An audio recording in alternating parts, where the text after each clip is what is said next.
Hi, my name is Scott Miller, and I serve as the Executive Vice President of Thought Leadership at the Franklin Covey Company, and I am the Wall Street Journal best-selling author of several books, including today's conversation around management mess to leadership success. Today we'll talk about, as a leader, how important it is for you to own your mess to make it safe for others to own theirs.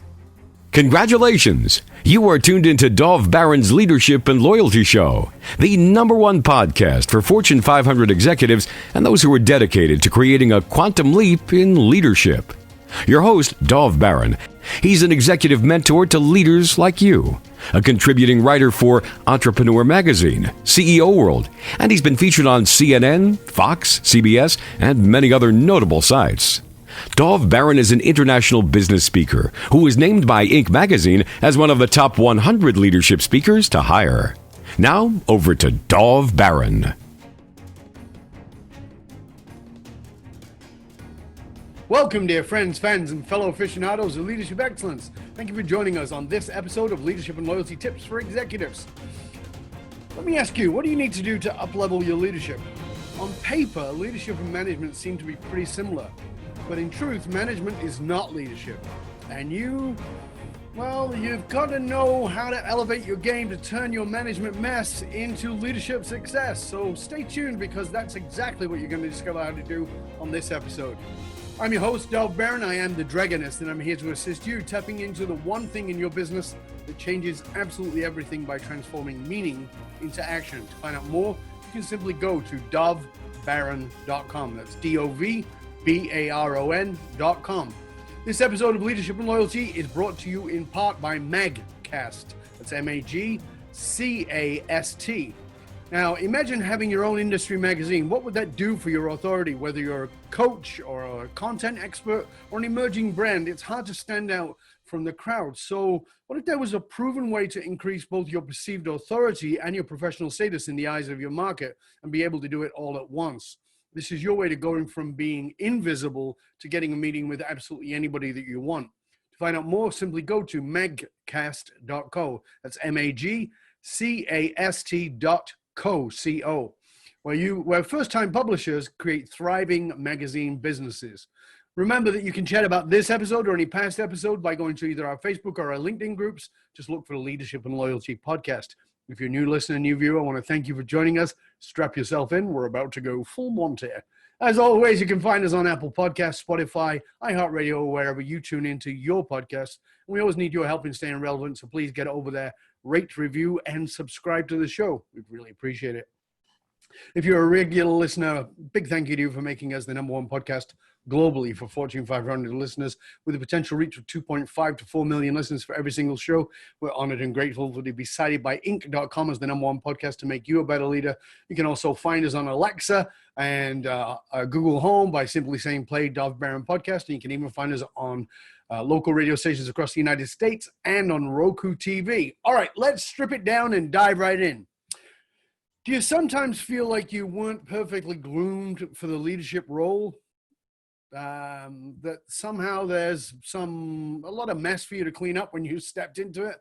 Maybe it's mess that comes from the situation in the world, which many of us are facing today. Maybe it's a mess from the industry. Maybe it's a lack of experience or a lack of training for all of the above. Well, according to our guest today, leadership isn't always rewarding. It can feel like a bottomless pit of problem solving and adult babysitting. Leadership is exhausting, repetitive, and requires constant stretch of your emotional and intellectual skills. So how can you turn management mess into leadership success? Well, let's find out together. Our guest on this episode is Scott Miller. He is a former Chief Marketing Officer and current Chief Vice President of Thought Leadership at the, you may have heard of this company, small, maybe skipped under the radar, called the Franklin Covey Company. He's a Wall Street Journal best-selling author, keynote speaker, the host of the world's largest subscribed to leadership development podcast called On Leadership, which I had the honor of being featured on recently. So, ladies and gentlemen, please put your hands together and help me welcome Wall Street Journal best-selling author of 6 critical practices for leading a team, author of the weekly leadership column for Inc.com, and now best-selling author of Management Mess to leadership success, Mr. Steph Miller.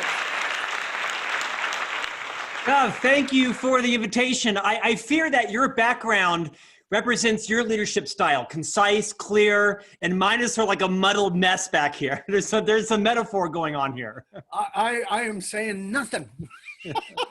You have not seen my library, but if you did, it would make yours look very tidy. Okay, good.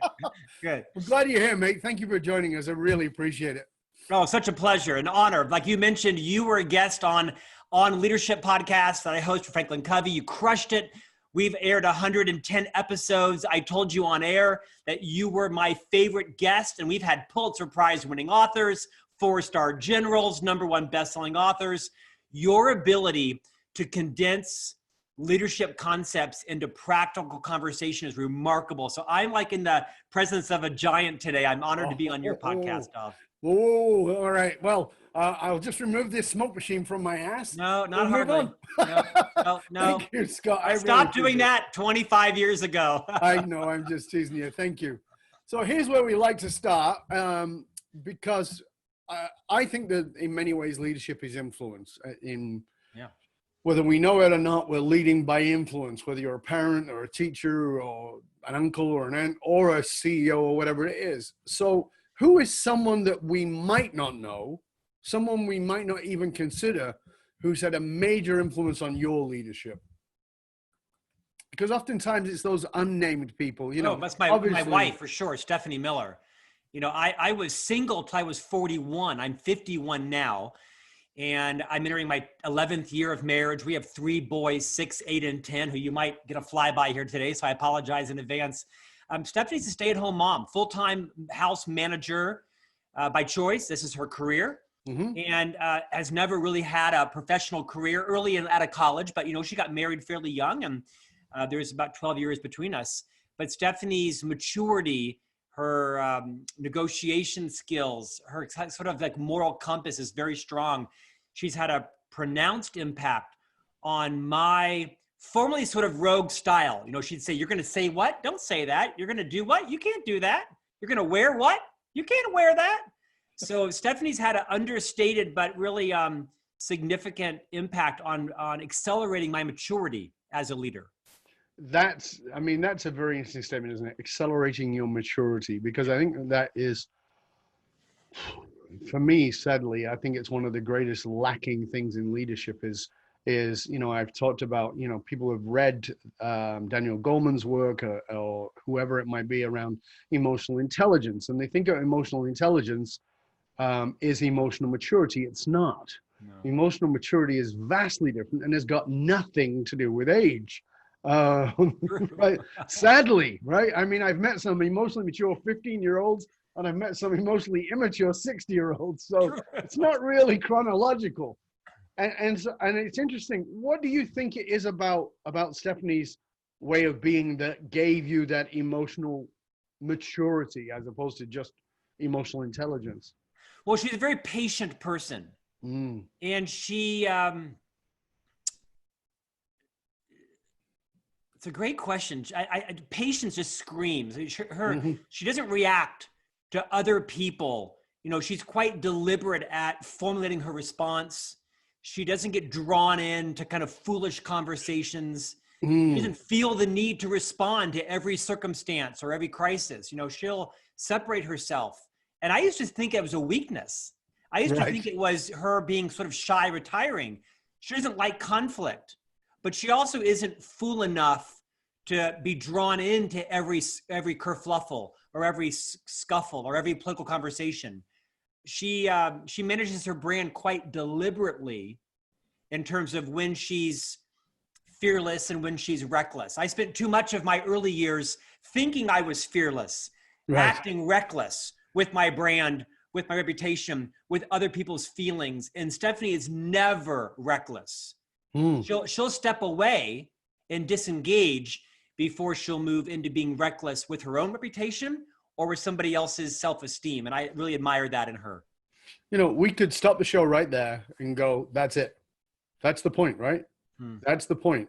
Are you being fearless or reckless? Right. Are you being calculating? one of my great teachers many, many years ago, Bishop William Todd, said that somebody came to him. He was out at a dinner party or a social event or something, and somebody said something, and his friend was standing there and says, "Why don't you say something?" Like, because the person was saying something that was silly. Yeah. And he said, "People pay for my opinions because they ain't paying. So they haven't asked."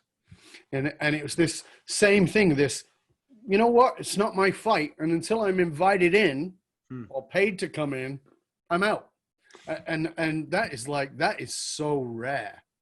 I think too many leaders, including me earlier in my life, confused being fearless with being reckless. Like, do you have to fight every fight? Do you have to opine on every argument? And I think sometimes fearless people are really masquerading. They're really reckless, or they're fearless that they have to offer an opinion on every commentary, or they have to provide insight on every meeting. No, I think there's times when you can hold back and not have everything you think equal everything you say. We've all met these people that say, well, I just call it like I see it, or I let the chits fall where they lie, or they're kind of metaphorical grenade throwers. They throw a grenade and they run. It's quite selfish. Being reckless is quite selfish. Being fearless can be quite selfless, but too often we confuse the two. Yeah, I think this is an amazing point, even on its own, because really, it's the title of your book. It really is what creates a ton of mess. It does. And I find that so many leaders are, I'm brought in to work with a company and they say, "Oh, this is going on." And I go, "Well, you created it." They're like, "What do you mean I created it?" "You're the leader. You created it." I agree. And no. Yeah. And so, you've made such a great kickoff point there.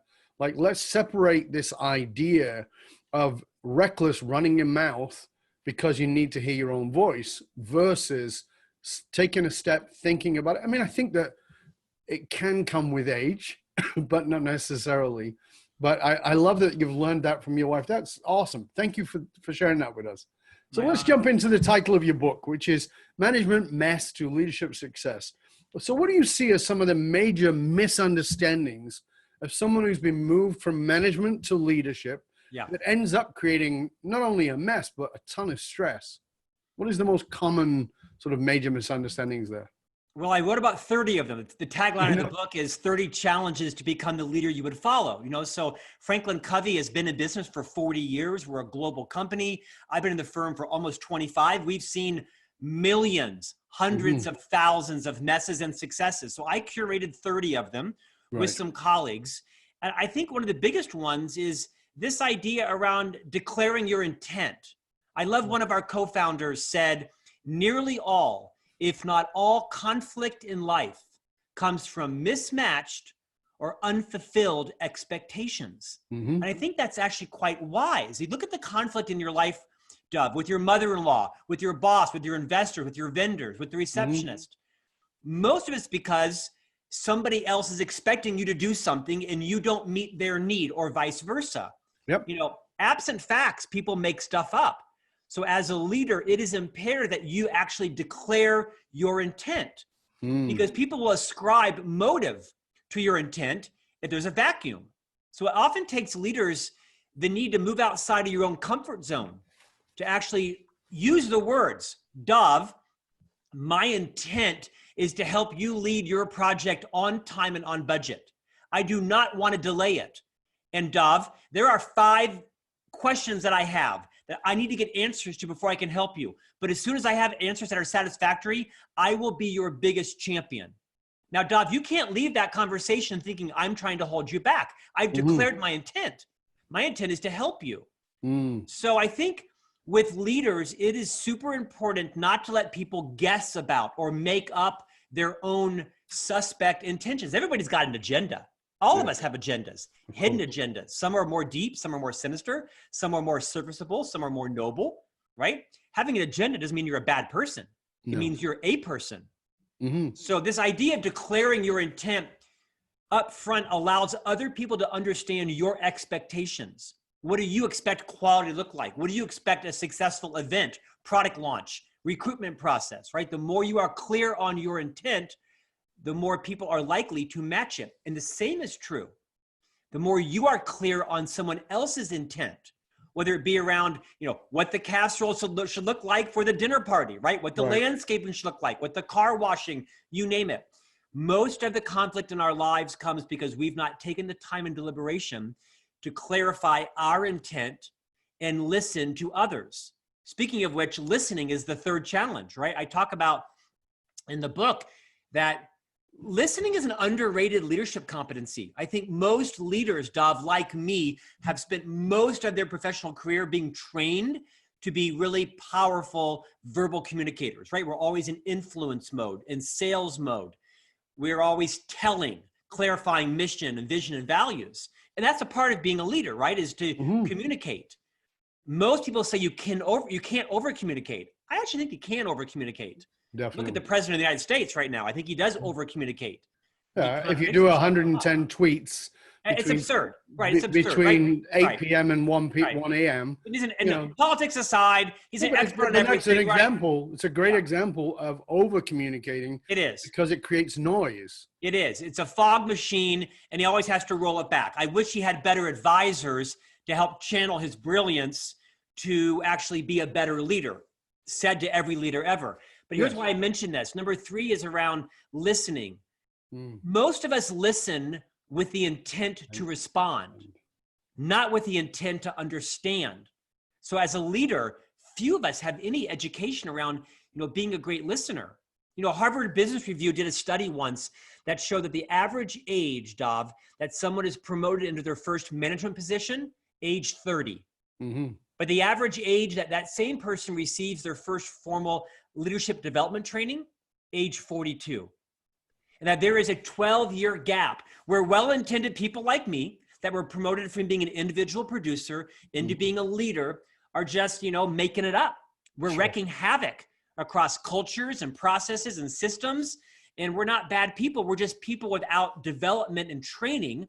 And we've never really thought how to listen. We think asking great questions is listening. No, asking great questions just further builds your own frame of reference and your own narrative, your own point of view. Great listeners actually don't ask questions. They close their lips and they listen. And they only respond if that's the right thing for the other person. Listening with empathy requires great deliberation, patience, love, care. Says easy, does hard, but it's one of the 30 challenges I talk about extensively in the book. Yeah, I love that. I recently released an article on the Dragon's Path, which is a publication outlet, and it was called Strategic Silence. And it talked about exactly that how powerful it is to just listen, whether you're in a negotiation or in any kind of communication. Sometimes, we all like the sound of our own voice. That's nice, but to sometimes just listen can be so powerful. And I talk about in that article, listening when they finished. So they spoke, and like you said, people were listening with intent to respond, but actually waiting so they finished, and now just even in your head saying 1001, 1002, 1003, and watch what happens. That is an amazing strategy in leadership, because most people go,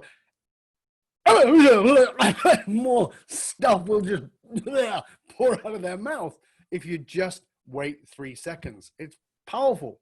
So I love that strategy, but I also love it that you tie that to intent, because for me, I think that one of the most important pieces of leadership communication is context. It's one of the reasons when we work with companies, I say, number 1 rule, all triangulation is now banned across the company. They go, what do you mean? You cannot talk to this person about that person. It's out. It's not gossip, it's triangulation. It's not to be done. You might justify it and say, well, it's not gossip. No, we're just removing it all. You either communicate directly or you don't communicate. Deal with it.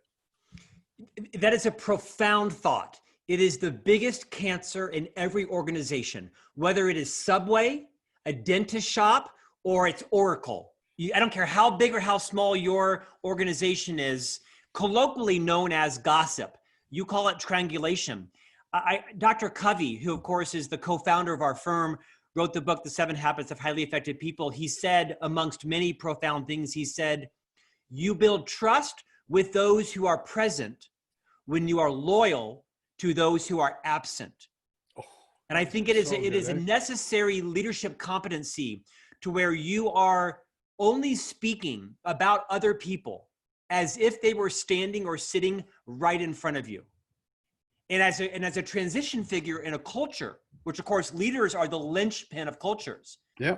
You can't transform the behavior of 30,000 people, but you can transform the behavior of, say, 3,000 leaders. Mm-hmm. And if you can really impress upon your 5 managers, your 10 directors, your 17 lead, whatever it is, the power of being loyal to the absent.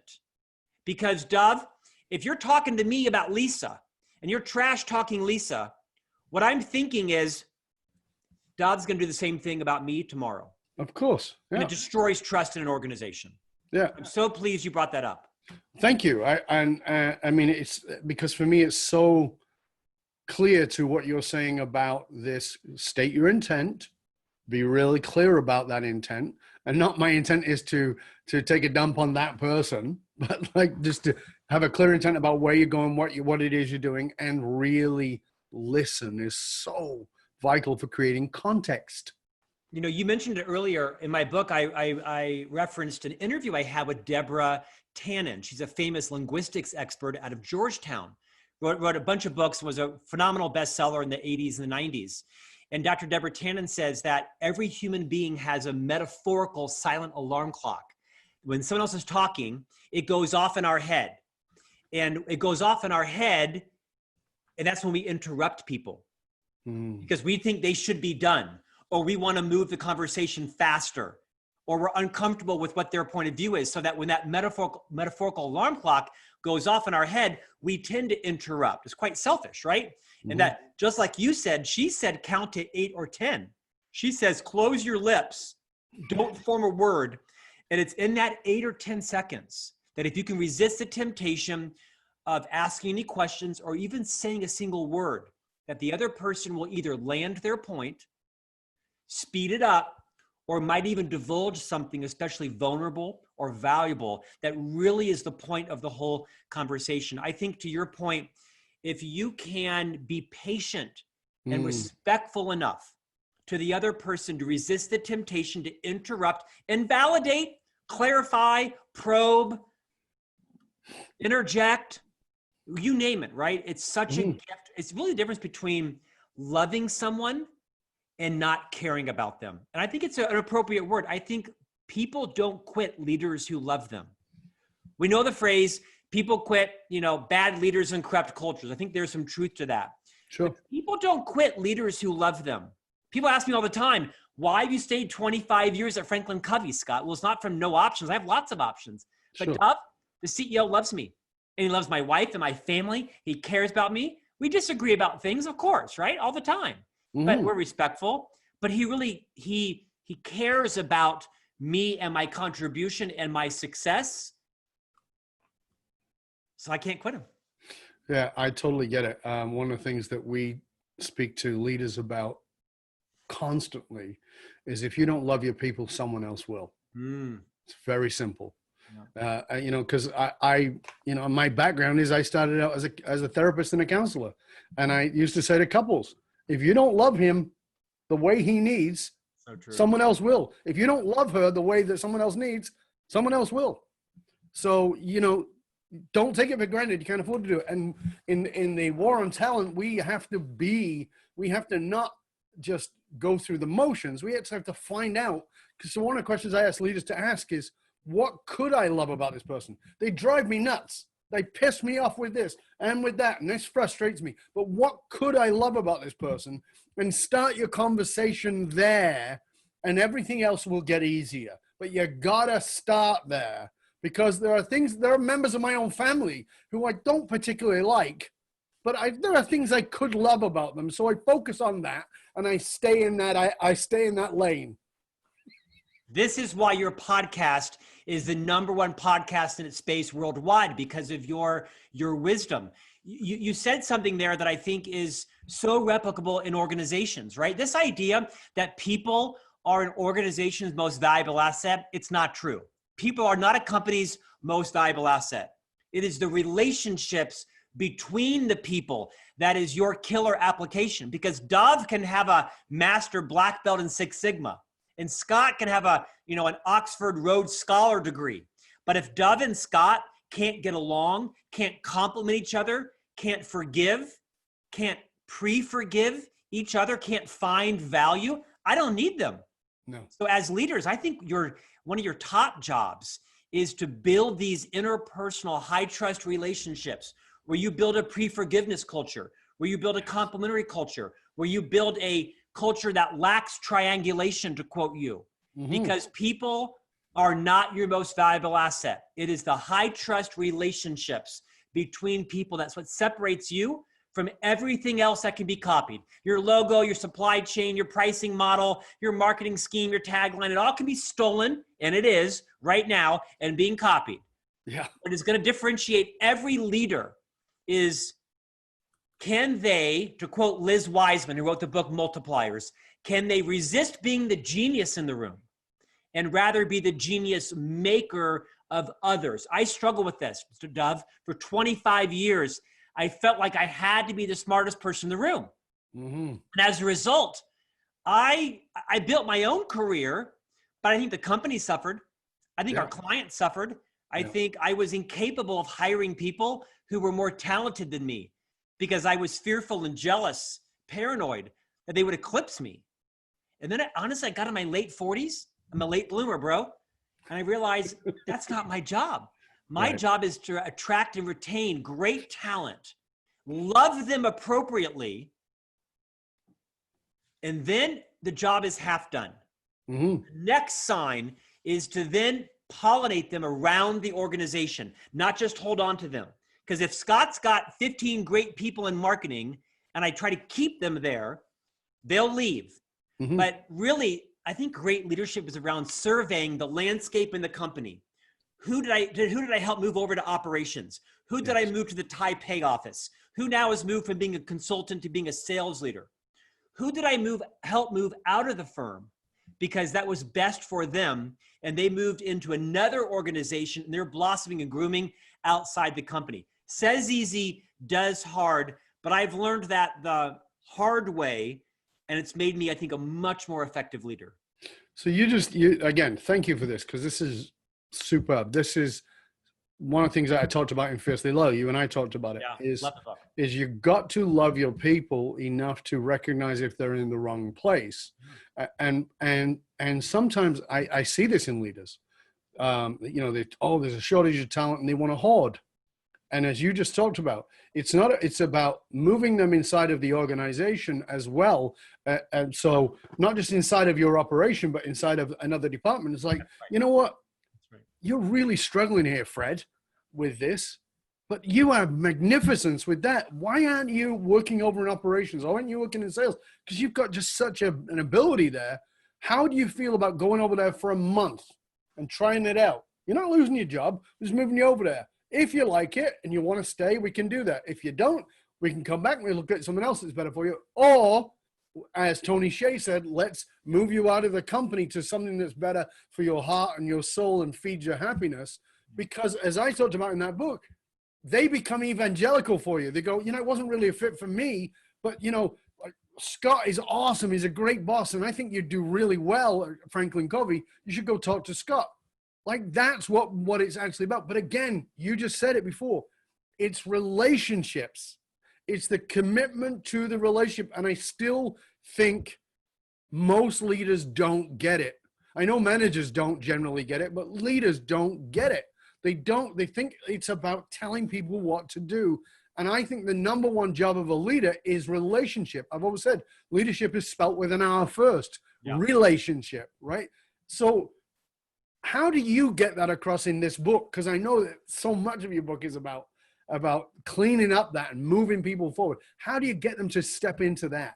I think, this is going to sound like a cliche, Dov, but self-awareness is the key to everything in Yeah. life, right? Yep. If you believe that relationships are an organization's most valuable asset, then leaders need to be given permission to own their mess. Because I write about this, because everybody's got their own mess. Forget the rest of the messes. As a leader, you aren't as gracious, you're not as smart, you're not as punctual, your breath doesn't smell as good as you think it does. Everybody's got a bit of a mess. And There is everybody that. else knows about it. So Yeah. as a leader, if you can be vulnerable enough, and I think, by the way, vulnerability flows out of confidence. Confident people can be humble and vulnerable. It's arrogant people who are incapable of being vulnerable. And you hear a lot about vulnerability right now, but this isn't a cliche. I love Brene Brown's work. It's, of course, sweeping the world by storm, and for good reason. But I think this is a leadership competency, that the more vulnerable you can be, the more you can own your mess. When you own your own mess as a leader, you make it safe for others to own their messes. Not to wallow in their problems, not to license bad behavior, but to build a culture where it is not just safe, not just encouraged, where it's rewarded to tell the truth, take responsibility, to deliver bad news. For that matter, not to blame anybody for anything else, but to take, maybe even overtake responsibility for some things. It starts with the leader first. Leaders are the linchpin to every culture. And so leaders need to be self-aware, which means you've got to also make it safe for others to give you feedback. Yes. You have to make it safe for them to tell you their truth. Mm-hmm. And the reason I say their truth is because not all feedback is about you. Some feedback is about their ex-husband who looks like you, or their former boss who talks like you. But as a leader, you got to recognize that people are going to lie to you if you don't make it safe for them to tell you the truth. You mentioned earlier about other people's issues roll up to the leaders. As a leader, if your people are lying to you, that's your fault, not theirs. Because you've not made it safe for them to tell you before the last day of the quarter that their revenue pipeline is falling apart. They're scared to death of you because of how you blew up last time, or how you eviscerated them, or how you humiliated them. If your people are lying, if your people are gossiping, it's because you're not setting the standard. Leadership is tough. It's not for everyone. I write about this. I do not believe everyone should be a leader of people. Just like everyone shouldn't be an anesthesiologist or a commercial airline pilot. I think too often, Dov, organizations, we promote these great, highly producing individual producers into leadership roles. We don't train them properly. And so they wreak havoc like I did across organizations. They're not bad people. They're just not trained. They don't understand. Here's a great example. I know I'm going long. It's okay. I was the top salesperson in the division at our company 20 years ago. Like every organization, the top salesperson is eventually promoted in to be the sales leader. Rarely are the competencies that make a great salesperson a great sales leader. Heck, my strengths finder on Gallup, my two top strengths are competition and significance. Now, Duff, those are great talents as a salesperson, competition and significance. Now, those are horrible talents to have as a sales leader. Those are the opposite of what you need. And I wish, as I look back, and I'd love for your listeners and viewers to take this very seriously, if you are in the cusp of promoting someone into leadership, or if you're considering leaving your role and becoming a leader, this next point I think is prophetic. Is I wish the leader would have sat me down and said, Scott, we're considering promoting you into leadership. Scott, here are like 5 things you do really well as a salesperson. Scott, tomorrow, you're going to have to stop doing 3 of these 5 things, because those are not what leaders do. They're what individual producers do. You got to stop doing these. And similarly, Scott, here are 10 things that right now leaders do that you don't do. And you're going to have to learn those in the coming days and coming weeks. These are new talents, new behaviors, new thought processes that you need to actually learn, take on. Even in a leadership company, no one told me that. So I was just making it up and doing what great salespeople did, which is not what great sales leaders do. So long answer to your question, self-awareness, developing self-awareness, craving feedback. And when you get it, don't dispute it. Don't deny it. Don't deflect it. Wouldn't it be amazing if you had a culture where team members could say, hey, Dove, your speech at the weekly town or the monthly town hall, it went for like 90 minutes and you counted them, you had 75 slides. And Dove, you said and 176 times. I just wanted to give you the feedback so that you could, that never happens. No one tells the boss that. Never, because you have this hierarchy, right? Where it's not safe to tell the leader the truth. Right. Anybody can change that. I love what you were just saying, because I mean, it's a great example of management mess becoming leadership mess. Because, that whole thing around the 12-year gap is such an important piece, is that we end up in the Peter principle, right? We promote people to the level of their incompetence. And it doesn't mean they weren't good at what they did. They earned the position, but they're not ready for the position. And there's a vast difference. When we do work with multi-generational family business, we do a lot of work with them. And it's one of the things I say all the time. The fact that they got the family name doesn't automatically give them the skills. The fact that they were even good in this area doesn't give them the skills. What are you doing to prepare for leadership? Well, no, not running people. Leadership. It's vastly different. What is the purpose of this organization? What is the mission? What is the vision? What are the values? What are the maxims of this organization? Who do they love? Who loves them? The people who blow smoke up their butt, they love them. Well, do they love the people who say not so nice things about them, who confront them directly? This is the bigness of leadership. It's being big enough to take it on the chin, even if you don't agree, for you to consider. And that's, again, not only self-awareness, but that's the maturity piece you were talking about when we very first started out. Now, one of the things you talked about in the book that I feel sort of compelled to address here, because I think it's an important piece, particularly in the context of where we are in history at this moment in time. We're coming maybe on the other side of a pandemic that has impacted a lot of the economies of the world, or the economy of the world. And in the book, you talk about the need to think abundantly. So talk to us about that in context of that, what's going on right now, because a lot of people are panicked. A lot of people are fearful, understandable.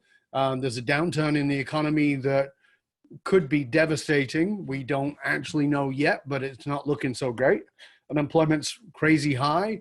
Talent may be more available than ever, but at the same time, you don't want the talent if your business isn't there. So talk to us about thinking abundantly in the context of today. Yeah. So, common knowledge isn't common practice. I think Voltaire said that, or someone like that, right? Yeah. And we all know this. This isn't a revolutionary idea. There's kind of two kind of mindsets: a scarce mindset and abundance mindset. Mm-hmm. Abundance doesn't mean that you're generous.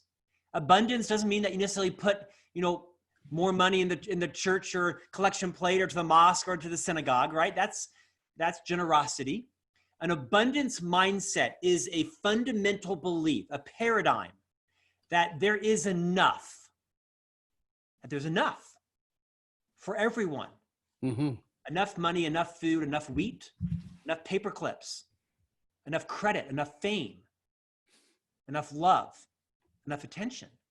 And I think great leaders define how much is enough, because you'll never have enough until you've defined how much is enough. I'll never have enough money. I'll never have enough love from my wife.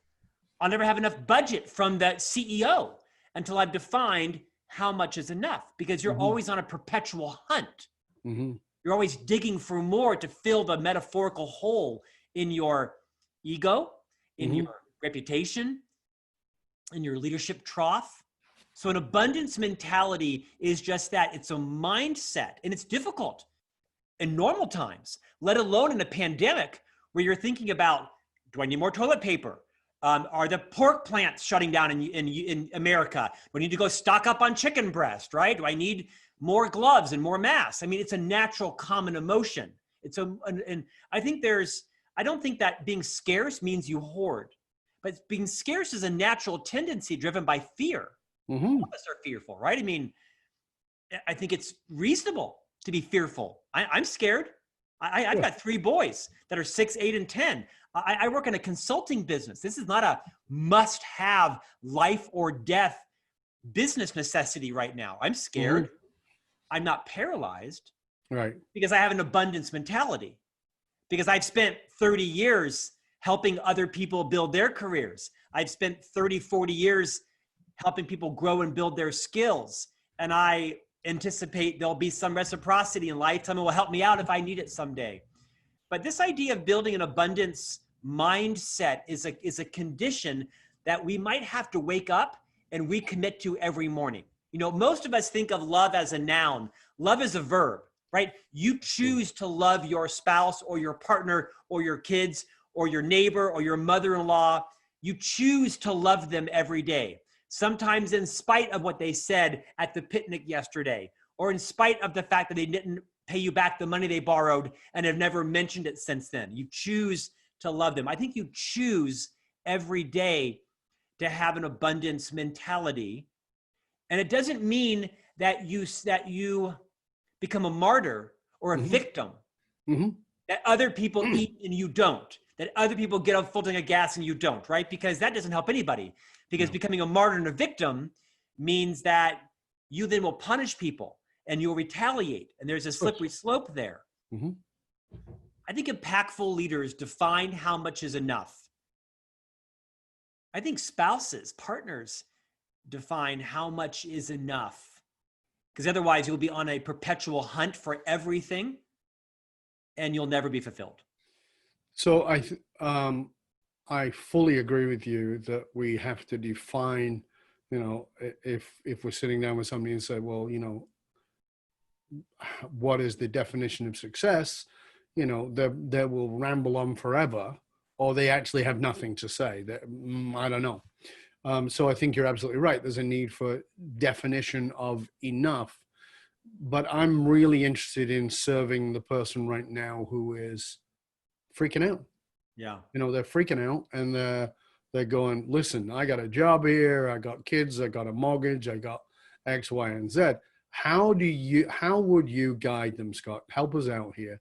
Yeah. How would you guide them to move into that space? Because, you know, obviously the bigger the fear, you know, the more immobilizing it is. We're going to go into one of the 3 F's, which is fight, flight, or freeze. Yes. For most people, many of them have gone into, I'm talking to people who've gone into freeze. They just like, don't know what to do. How would you guide them to move into an abundant mindset while this is still very real? And then maybe thinking, my job is not essential. It's not essential to society and it's not essential to my company. And I could be going from living a nice middle-class lifestyle to God knows what. Maybe I'll have to live in the streets with my kids. I mean, I've met people who are talking about those things. Yeah, it's real. This is very real. Absolutely. I think 2 things. One is, I think we're all going to have to redefine what our purpose is here. I think all of us are redefining, reshuffling our values. And we hear a lot about values. It's a kind of a buzzword out there, but Dov, I meet very few people that can tell you their values. I mean, they'll make them up on the spot. I value patriotism. I value security. Yeah, that's great. I don't think many people have done the hard work to sit down and really to uncover, to discover their own values. I'll confess a sin here.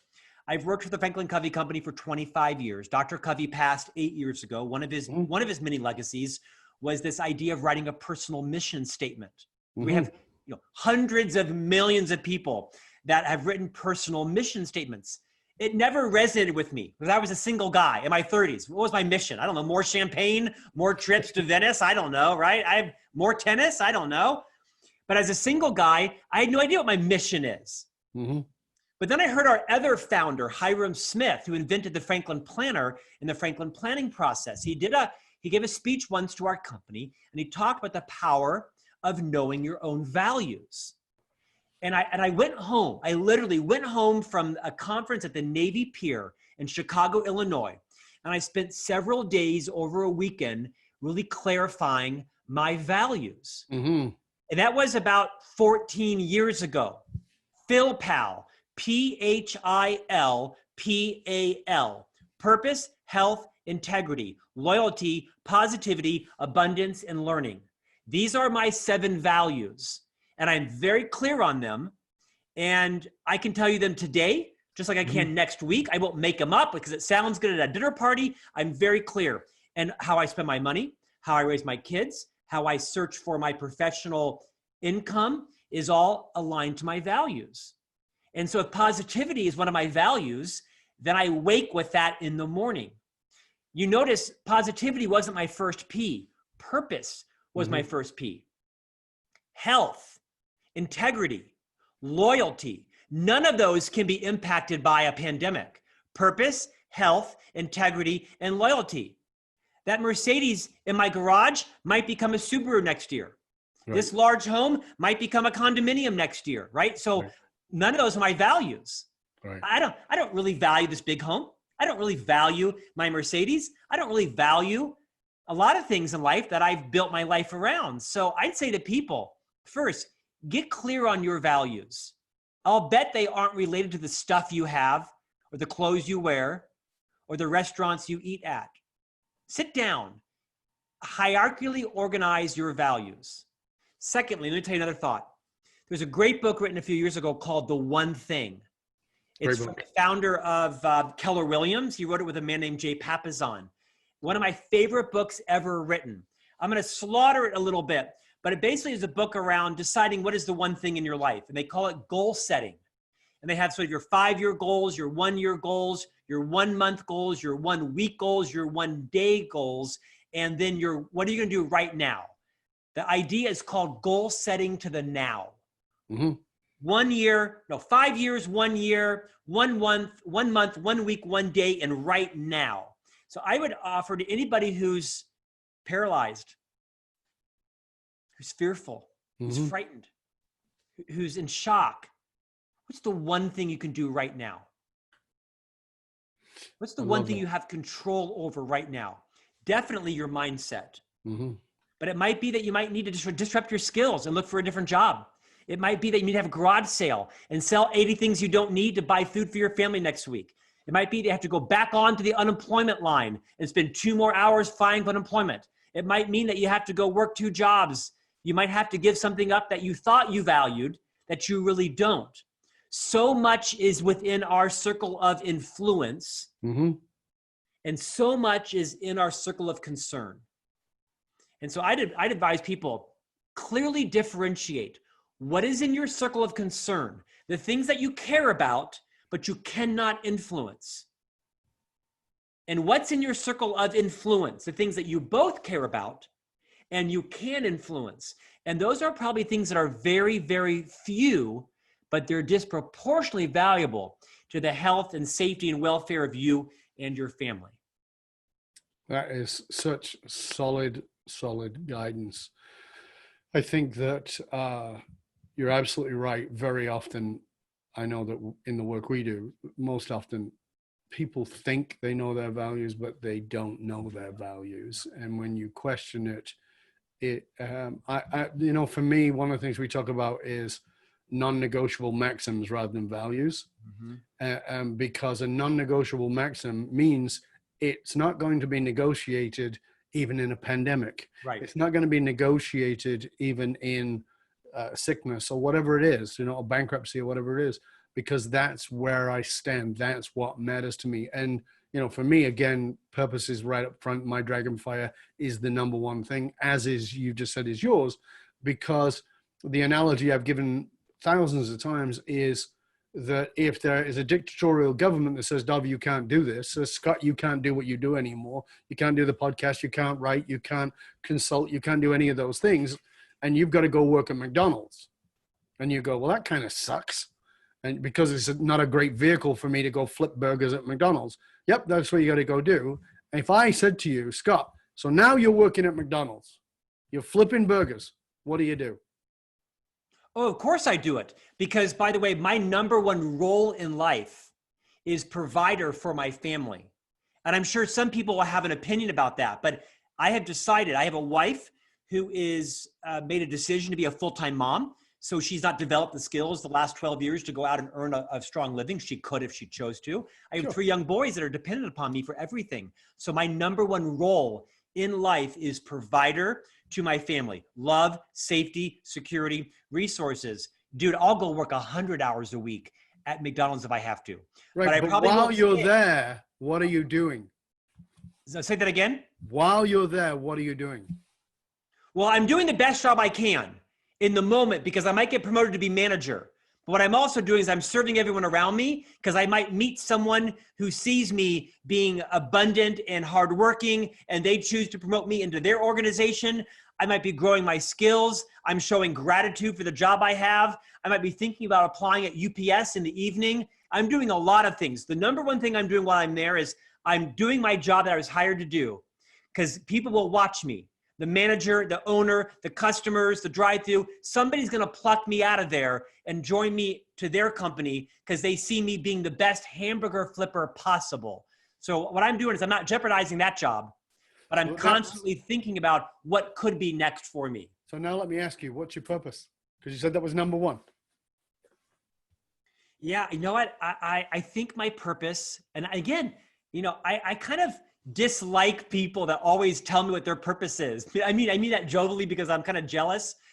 I think my purpose is to raise 3 boys that are full of integrity, that represent the religious principles that we're teaching in our family, that are kind, that are abundant, that are respectful, that are gentlemen, that don't tease and bully people, that work hard, that contribute. I think my purpose in life now is to be a good husband to my wife and to be a role model for these 3 boys. I never would have thought that a decade ago. Sure. I didn't want that. I never wanted to be a father. I met some smart, hot lady in the gym and I fell in love and we got married and she wanted kids. So that was part of the deal. And I think my purpose in life is to be a father. I really do now. But the reason I'm asking you is because I'm actually glad that you hadn't sort of clarified, and because everything you said showed me that you're on purpose. Because what I always say to people is, if you do that to me and I've got to go work at McDonald's flipping burgers, and I say to people, what do you think I'm going to do? And they go, I don't know. I go, I'm going to do exactly what I do. This is who I am. This is where I live from. I live from my dragon fire. The better vehicle is a podcast. The better vehicle is a stage for me to speak on. The better vehicle is a book. The better vehicle is my articles. But if that's all removed and I've got to flip burgers, I'm still going to do it. And what you demonstrated in saying, well, while I'm there, I do this, and all that is exactly aligned with that purpose. And that's what we forget. That's how we don't, that's how, when we do that work of really getting that self-awareness around, well, what is my values? What are my non-negotiable maxims? What is my dragon fire? When we get to that, then it doesn't matter what's going on in the world. That's why it goes our way.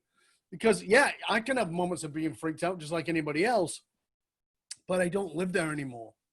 But I can remember in my 20s, you know, the feces would hit the fan and I would live there. I would live in that space for way too long. Now it hits it and I immediately hose it off and go, okay, that kind of sucked. Now what? Let's move on. Dov, let me remind you why you are so influential, because you just took a podcast where I was the guest as, quote, some leadership expert and author, and you just turned this into a coaching moment for me. You just reminded me that my job does not define who I am, that my purpose and my values are provider to my family.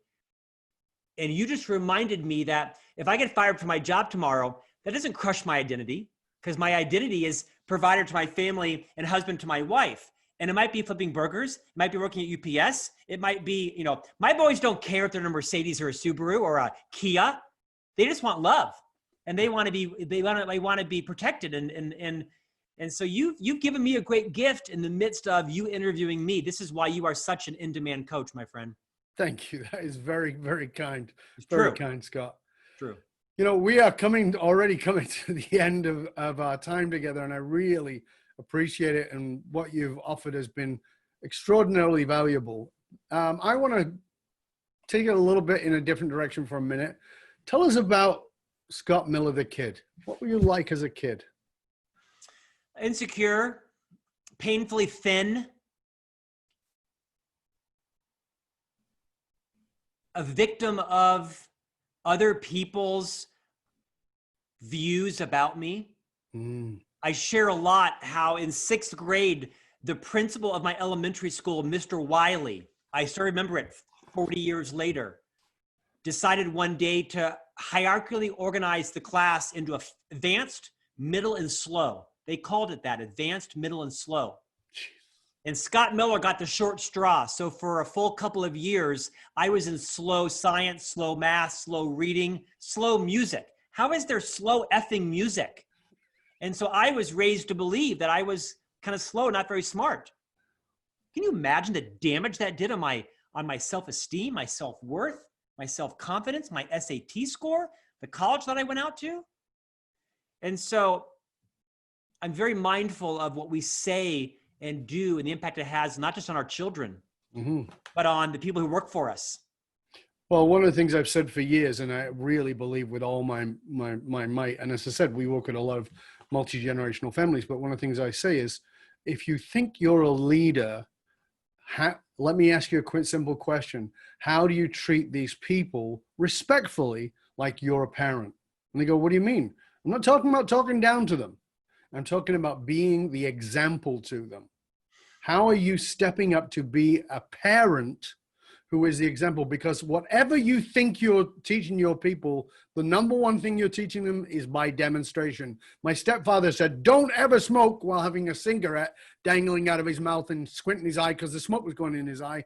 And every member of my family, except me, but every other member of my family became a chain smoker. I've never smoked in my life. But they all became chain smokers. Why? Because that was the demonstration. I just polarized, but that was the demonstration. And leaders are often doing this. We're not, we're expecting them to do what we're not willing to do. And that vulnerability that that what you put forward there is so important. That vulnerability of, listen, I get it because I struggled, is so important, because you talked early on in the interview about being, really not being the greatest leader, not really knowing how to do it. Right. And that a lot of it was based on your insecurities that you got from that terrible situation. Right. And this is what happens. And our job as leaders is to unveil. I mean, I was saying to my clients, my job is not to give you stuff. I'm going to give you tons of strategy and technique and all those kind of things, but that's not actually my job. And they go, what do you mean? My job is to tear away everything that's false.